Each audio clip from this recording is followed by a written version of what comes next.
define various systems of power transmission. The movement of energy generated from its place to a location where it is applied to performing useful work is known as power transmission, and its units are defined as energy per unit time.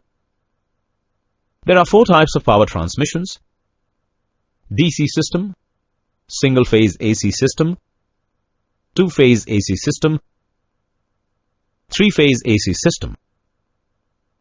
In the 2-wire DC system, one is the leaving or positive wire and the other one is the incoming or negative wire. The load is joined between the 2 series. The highest voltage between any conductor and earth is Vm, so that highest voltage between conductors is 2 Vm. There are 2 outers and a central or neutral wire, which is earthed at the generator end. The current in the neutral wire is 0 if the load is balanced. The highest voltage between conductors is Vm, such that between the RMS value of voltage is Vm upon root 2. The 2 wires possess identical and opposite voltages to earth. Therefore, the highest voltage between the 2 wires is 2 Vm. The RMS value of the voltage between conductors is root 2 Vm. The system contains 2 outer and neutral wires taken from the center point of the phase winding.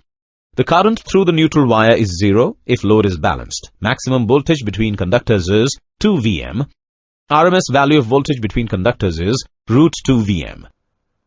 This system can be considered as 2 independent single-phase systems. Each one is transmitting 1/2 of the aggregate power.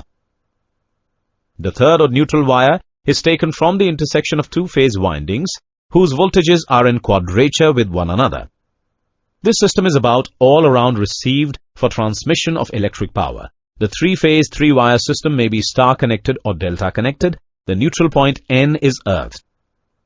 The 4th or neutral wire is taken from the neutral point. The region of X section of the neutral wire is normally 1/2 through the neutral wire is 0. The related terms are: